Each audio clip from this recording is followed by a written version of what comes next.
Institut Teknologi Bandung bekerja sama dengan International Lunar Observatory Association atau ILOA melakukan observasi dan pemotretan permukaan bulan. Langkah ini menjadi sejarah baru Indonesia dalam melakukan misi luar angkasa. Diharapkan pada 2045 Indonesia bisa mandiri dalam peluncuran satelit. Berikut perbincangan kami bersama Direktur ILOA Indonesia dan pengajar di Institut Teknologi Bandung ITB, Dr. Catif Kujaya.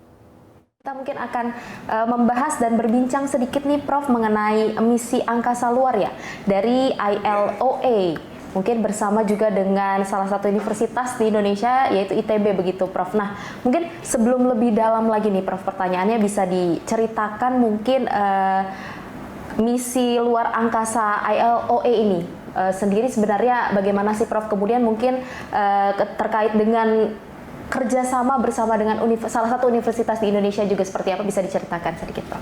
ILOA itu International Lunar Observatory Association, itu adalah suatu organisasi non-government yang bercita-cita untuk membuat observatorium di bulan.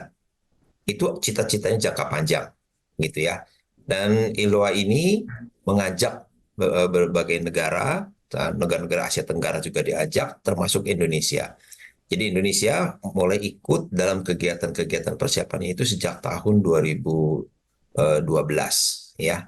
Tahun 2013 saya kemudian masuk sebagai anggota inti yang mereka sebut sebagai Direktur ILOA, perwakilan ILOA di Indonesia gitu ya.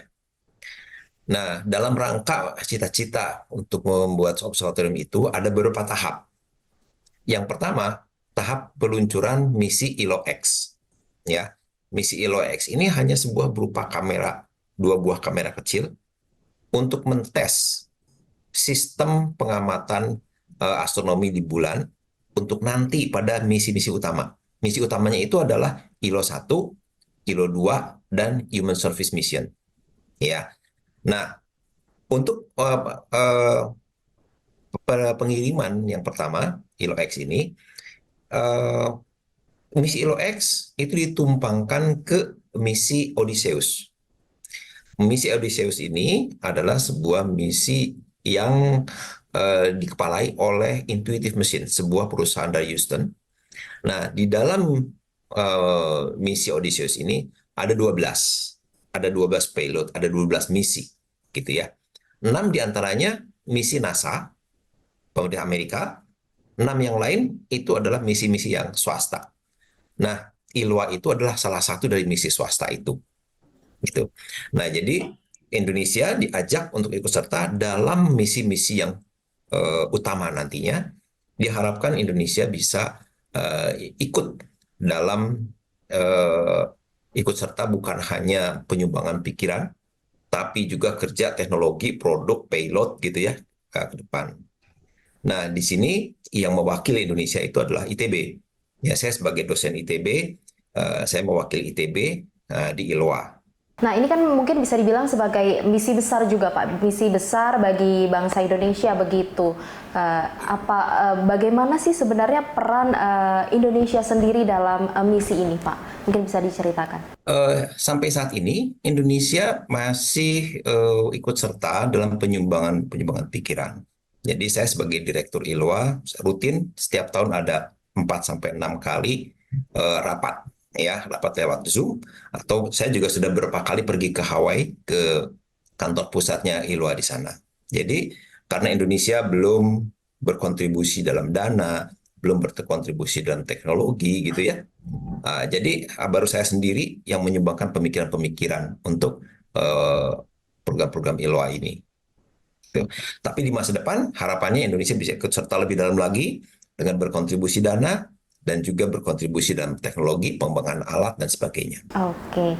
Nah, Pak, mungkin di luar dari mungkin tadi penguasaan sains dan juga antariksa, sebenarnya mungkin ada tujuan yang lebih spesifik dari mungkin Indonesia sendiri begitu, Pak, dalam mengikuti misi besar ini? Yang intinya adalah tujuan yang lebih besar. Itu adalah membuka jalan bagi penguasaan sains dan teknologi antariksa secara menyeluruh Indonesia. Karena pemerintah itu sudah mengharapkan Indonesia bisa mandiri dalam peluncuran satelit, pembuatan satelit, bahkan sampai peluncuran wahana angkasa luar pada tahun 2045 nanti. Itu yang dicanangkan oleh pemerintah Indonesia dalam bidang sains dan teknologi antariksa. Itu adalah misi yang besarnya. Dan misi besar itu perlu langkah pertama. Dapat dikatakan ini adalah salah satu langkah pertama menuju ke sana. Untuk sebagai ILOA-nya sendiri, ini akan mengadakan mungkin observatorium begitu Pak. Mungkin bisa dijelaskan lebih dalam sedikit sebenarnya observatorium ini seperti apa sih Pak? Kemudian tujuannya apa sebenarnya Pak? Gitu. Biasanya kita punya observatorium landas bumi ya, di permukaan bumi, bikin observatorium di gunung untuk pengamatan angkasa luar, gitu ya. Tapi di bumi ini ada kerugiannya. Kerugiannya apa? Bergantung pada cuaca. Ada awan, berhenti kita mengamati. Nah, kalau kita meletakkan observatorium itu di bulan, itu sepanjang malam, asal tidak diganggu cahaya matahari, kita akan terus bisa melakukan pengamatan. Ya. Kemudian kalau di bumi, itu kan ada atmosfer. Bintang-bintang itu kelihatan menari-nari. Ya. Makanya dikatakan bintang berkelip gitu ya. Tapi sebetulnya itu karena atmosfer yang bergerak. Sehingga cahaya bintang mengalami scintillation. Kalau kita membuat observatorium di bulan, maka scintillation itu tidak ada. Betul-betul cahaya bintang itu diam, ya, tidak bergerak gitu ya. Dan bintang itu lebih terang, tidak terhalang oleh atmosfer. Kita mengamati kapanpun bisa. Itu kelebihannya kita mengamati di bulan. Sama seperti kalau Amerika membuat teleskop satelit, James Webb Space Telescope misalnya, itu juga sama, tidak diganggu oleh atmosfer bukan. Tapi pengendalian teleskop yang melayang seperti James Webb Space Telescope itu jauh lebih sulit, jauh lebih mahal untuk mengendalikannya. Sedangkan kalau ini dia sudah punya tanah yang keras gitu ya, sehingga dengan alat kendali sederhana dia bisa melakukan pengamatan dengan kualitas yang sama seperti James Webb Space Telescope. Jadi memang ingin mengetahui kelebihan dari bulan sendiri ini seperti apa begitu ya Pak? Perbandingannya kemudian dengan bumi juga begitu ya Pak ya? Misi yang besar bagi Amerika itu mungkin ingin membuat bulan itu sebagai koloni untuk manusia beraktivitas di sana. Kenapa koloni? Bikin koloni di bulan, buat apa? Di bulan kan tidak ada atmosfer gitu kan ya. Kalau kita mau melakukan perjalanan antar planet ke Mars, ke Merkurius, ke Venus misalnya, ya, itu akan lebih murah kalau kita kirim orang itu diluncurkan dari bulan, bukan dari bumi. Kenapa? Kalau bumi itu gravitasinya 6 kali bulan. Jadi untuk bisa lepas dari gravitasi bumi, itu dibutuhkan roket yang besar untuk mengirim manusia. Kalau diluncurkan dari bulan, nggak masalah dengan roket yang lebih kecil, gitu ya, karena gravitasi bulan lebih kecil. Nah, Pak, ini mungkin kita dapat info juga kalau sempat ada pemotretan permukaan bulan begitu, Pak. Bagaimana hasilnya, Pak, mungkin dari pemotretan ini, Pak?